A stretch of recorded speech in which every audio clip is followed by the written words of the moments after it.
Hey there, Saints. Pastor Dave here with another weekly devotional for you. I'm going to start, as usual, with a reading from Sarah Arthur's One-Year Daily Grind.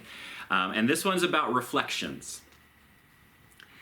The moon was full last night, glimmering like a great lamppost through my bedroom window, silver light slanting in bright swaths across my covers. I have a hard time sleeping when there's a full moon. I'm restless, as if waiting for a thunderstorm or for something magical to happen, for a silent fleet of ships to float slowly over the treetops, maybe. And even when I stand at the window and nothing all that spectacular happens, the world still looks strange. The shadows are tall and deep. Everything's exaggerated. I might, in that moment, confess to belief in giants. But all that is clearly a dream, now that it's full daylight. I look up into the sky, and there's the pale outline of the moon's bones, like a misty wreck floating in a blue sea. What dominates the sky now is not the moon, but the sun, whose light eclipses all other bright things in the heavens. The moon serves its purpose for a while, but it isn't a true light. It doesn't generate its own luminosity, but only reflects that of the greater body that eventually ascends and overtakes it.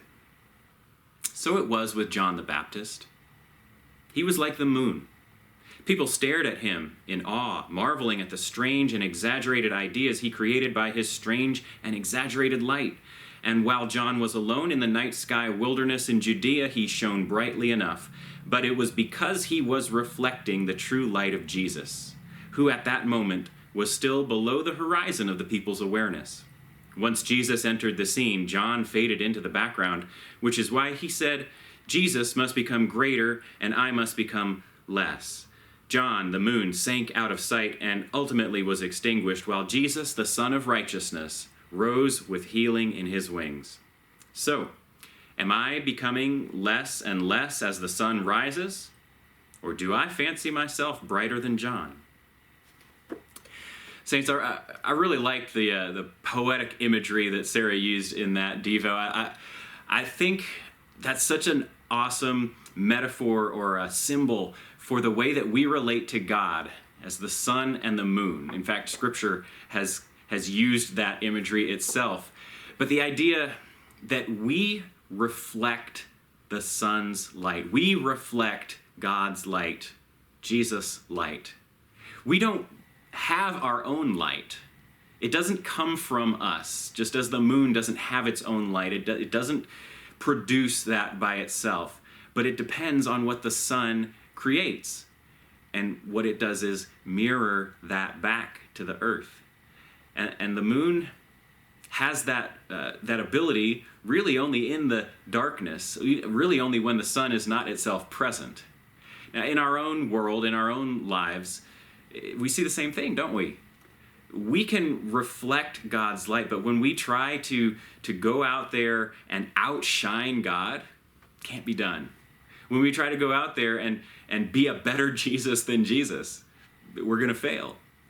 What we can do is go into those places where that light isn't shining as brightly, where that light isn't obvious, where it's maybe been hidden, maybe been rejected, maybe just been ignored. That's where we can reflect God, where we can bring light into the darkness. Saints, I don't know where you might see that in your own life and the world around you, those places where the light of God isn't shining so brightly.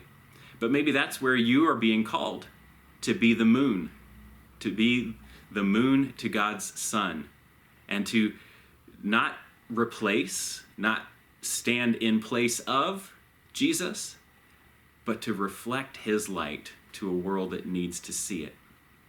Think about it this week, Saints. Consider where you might help bring some brightness. And I hope that that'll be helpful and fruitful for you. I hope you're doing well, and I'm praying for you. Keep on praying for me, please, and I'll see you again soon. Take care, Saints.